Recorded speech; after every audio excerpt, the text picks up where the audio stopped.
సంపూర్ణ కార్తీక పురాణం 1/30 అధ్యాయం. శ్రీ విఘ్నేశ్వర ప్రార్థన శ్లోకం వాగీశాద్యా సుమనస సర్వార్థానాముపక్రమే యం నత్వా కృతకృత్యాస్యు స్తంనమామి గజాననం. సోనకాదులకు సూతుడు కార్తీక పురాణమును చెప్పుట.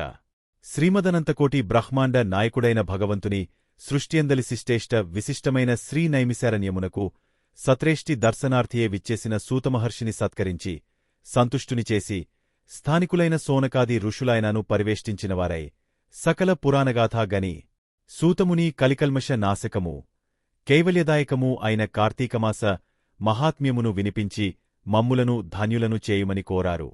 వారి కోరికను మన్నించిన వ్యాసశిష్యుడైన సూతర్షి, సోనకాదులారా, మా గురువుగారైన భగవాన్ వేదవ్యాస మహర్షులవారు ఈ కార్తీక మహాత్వ్యాన్ని అష్టాదశ పురాణములలోని స్కాంద, పద్మ పురాణములు రెండింటా కూడా వక్కానించియున్నారు. ఋషిరాజైన శ్రీవశిష్ఠుల వారిచే రాజర్షి అయిన జనకునకు స్కాంద పురాణములోనూ, హేలావిలాస బాలమణియైన సత్యభామకు లీలామానుష విగ్రహుడైన శ్రీకృష్ణ పరమాత్మచే పద్మపురాణములోనూ ఈ కార్తీక మహాత్మ్యము సవిస్తరముగా చెప్పబడినది. మన అదృష్టము వలన నేటినుంచే కార్తీక మాసము ప్రారంభము కావున ప్రతిరోజూ నిత్యపారాయణగా ఈ మాసమంతా కార్తీక పురాణ శ్రవణమును చేసుకొందాము. ముందుగా స్కాందపురాణములోని వశిష్ఠ ప్రోక్తమైన కార్తీక మహాత్వ్యాన్ని వినిపిస్తాను, వినండి అంటూ చెప్పసాగాడు. పూర్వమొకసారి సిద్ధాశ్రమములో జరుగుతున్న యాగానికవసరమైన ద్రవ్యార్థి అయిన వశిష్ఠ మహర్షి జనకమహారాజు ఇంటికి వెళ్లాడు. జనకునిచే యుక్త మర్యాదలు నందుకుని తను వచ్చిన విషయాన్ని ప్రస్తావించాడు. అందుకు జనకుడు ఆనందముగా అంగీకరించి, హే బ్రహ్మర్షి, మీ యాగానికెంత ద్రవ్యం కావాలన్నా నిరభ్యంతరంగా ఇస్తాను. కాని సర్వపాపహరమైన ధర్మసూక్ష్మాన్ని నాకు తెలియజేయండి. సంవత్సరములోని సర్వమాసముల కంటెను కార్తీకమాస అత్యంత మహిమాన్వితమైనదని, తద్రువతాచరణము సమస్త ధర్మాలకన్నా శ్రేష్ఠతరమైనదని చెబుతూ ఉంటారుగదా. ఆ నెలకంతటి ప్రాముఖ్యమెలా కలిగింది? ఆ వ్రతము ఉత్కృష్ట ధర్మమే విధంగా అయింది అని అడుగగా, మునిజన వశిష్ఠుడైన వశిష్ఠుడు జ్ఞానహాసమును చేసతూ ఇలా ప్రవంచినాడు. జనక మహారాజా, పూర్వజన్మలలో ఎంతో పుణ్యం చేసుకుంటేనేగాని సత్వశుద్ధి కలుగదు. ఆ సత్వశుద్ధి కలిగిన నీవంటి వారికి మాత్రమే ఇటువంటి పుణ్యప్రదమైనది, వినినంతమాత్రం చేతనే అన్ని పాపాలను అణచివేసేది అయిన కార్తీక మహాత్మ్యమును వినాలనే కోరిక కలుగుతుంది.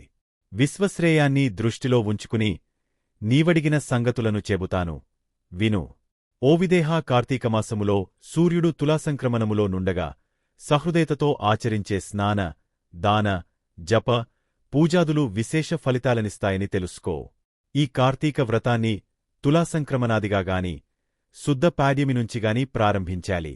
ముందుగా శ్లోకం సర్వపాప హరం పుణ్యం వ్రతం కార్తీక సంభవం నిర్విష్ణం కురుమే దేవ దామోదర నమోస్తుతే. ఓ దామోదరా, నా ఈ వ్రతమును నిర్విష్ణముగా పూర్తిచేయుము అని నమస్కారపూర్వకముగా సంకల్పించుకుని కార్తీక స్నానమారంభించాలి. కార్తీకమందలి సూర్యోదయవేళ కావేరీ నదిలో స్నానం చేసిన వారి పుణ్యం చెప్పనలవి కాదు. సూర్యుడు తులారాశిని ప్రవేశించగానే గంగానది ద్రవరూపం ధరించి సమస్త నదీజలాల యందునా చేరుతుంది. వాపీకూప తాటాకాది సమస్త సజ్జలాశయాలలోనూ కూడా విష్ణువు వ్యాపించి ఉంటాడు. బ్రాహ్మణుడైనవాడు కార్తీకమాసములో నదికి వెళ్లి హరిధ్యానితుడై కాళ్ళూచేతులు కడుగుకొని ఆచమించి శుద్ధాత్ముడై మంత్రయుక్తముగా భైరవాజ్ఞను తీసుకుని మొకాలులోతు నీటిలో నిలబడి స్నానము చేయాలి. పిదప దేవతలకు, ఋషులకు, పితరులకు తర్పణాలను వదలాలి. అనంతరం అఘమర్షణ మంత్రజపంతో బొటనవ్రేలి కొనతో నీటిని కెలికి 3 దోసెళ్ల నీళ్లను గట్టుమీదకు జిమ్మి తీరము చేరాలి. చేరగానే కట్టుబట్ట కొనలను పిండాలి. దీనినే యక్షతర్పణమంటారు. అనంతరం ఒళ్ళు తుడుచుకుని పొడివిమడివి తెల్లని అయిన వస్త్రాలను ధరించి హరిస్మరణ చేయాలి. గోపీచందనంతో 12 ఊర్ధ్వపుండ్రాలను ధరించి సంధ్యావందన గాయత్రీ జపాలనాచరించాలి. ఆ తరువాయిని అవపాసనము చేసి బ్రహ్మయజ్ఞమాచరించి తన తోటలోనుంచి చక్కటి పుష్పాలను తెచ్చి శంఖచక్రధారి అయిన విష్ణువును సాలగ్రామ ముందునుంచి సభక్తిగా షోడశోపచారాలతోనూ పూజించాలి.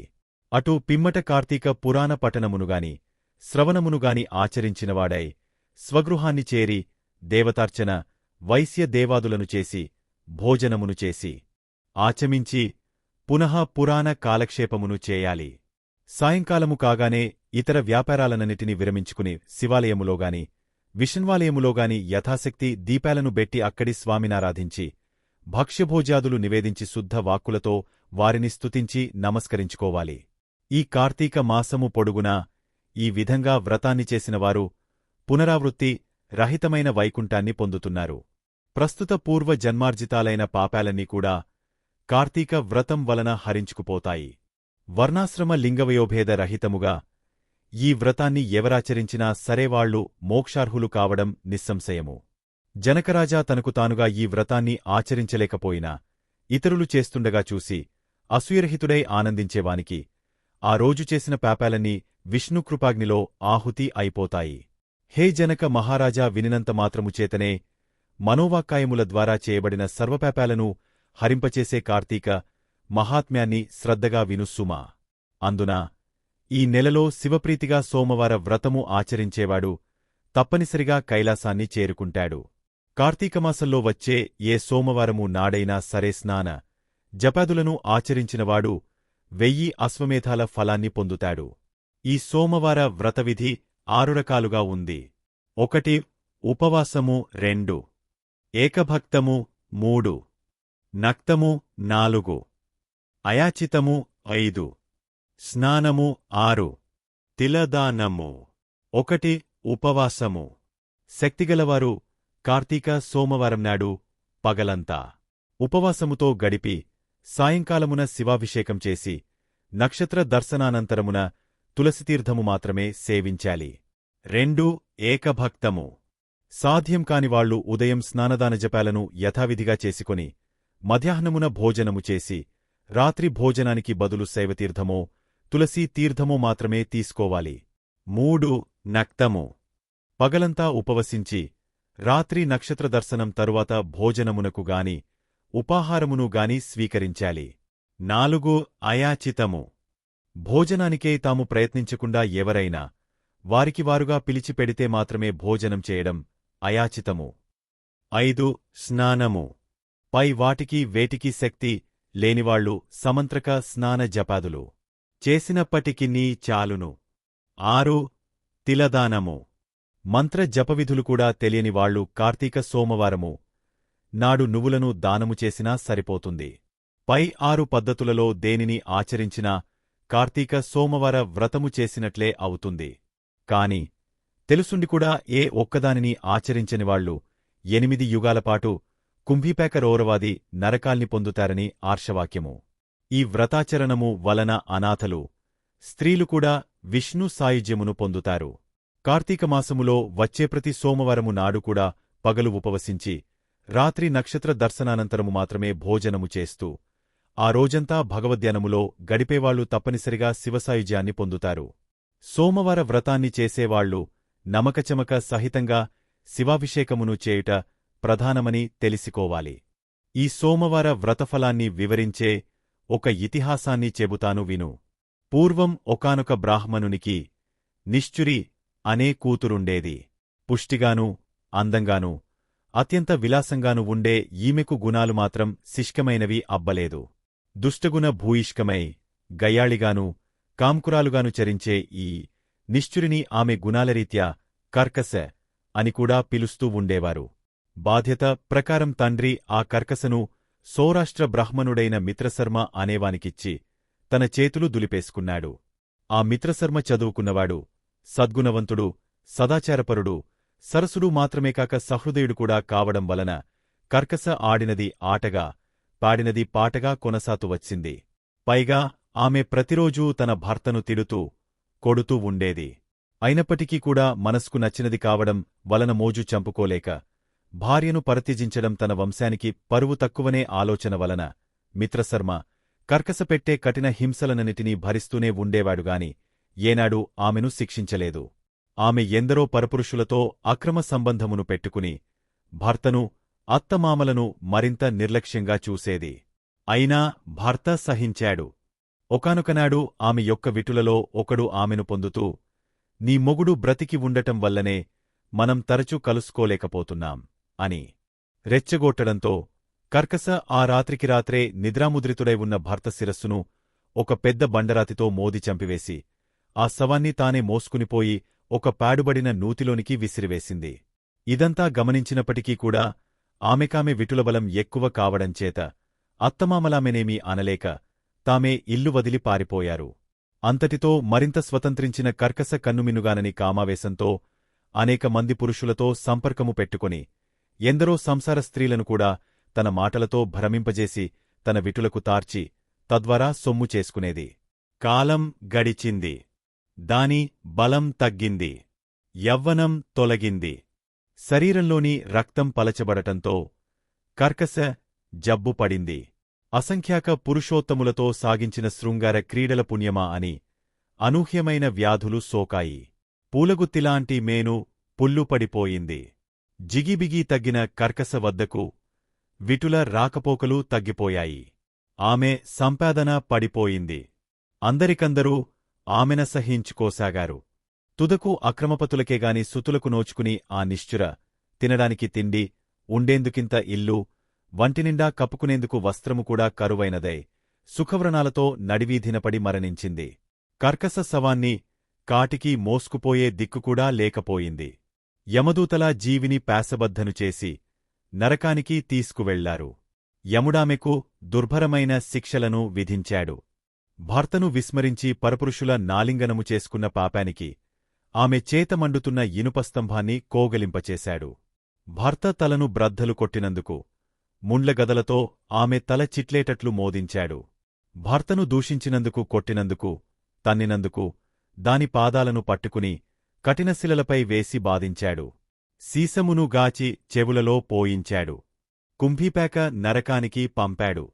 ఆమె పాపాలకుగాను ఆమె ముందరి 10 తరాలవారు, తదుపరి 10 తరాలవారు, ఆమెతో కలిసి మొత్తం 21 తరాల వాళ్లూ కుంభీపేకములో కుమిలిపోసాగారు. నరకానుభవము తర్వాత ఆమె 15 సార్లు భూమిపై కుక్కగా జన్మించినది. 15వ పర్యాయమున కళింగదేశములో కుక్కగా పుట్టి ఒకానొక బ్రాహ్మణ గృహములో ఉంటూ ఉండేది. ఇలా ఉండగా ఒక కార్తీక సోమవారము నాడు ఆ బ్రాహ్మణుడు పగలు ఉపవాసముండి శివాభిషేకాదులను నిర్వర్తించి నక్షత్ర దర్శనానంతరము నక్త స్వీకారానికి సిద్ధపడి ఇంటి బయలులో బలిని విడిచిపెట్టాడు.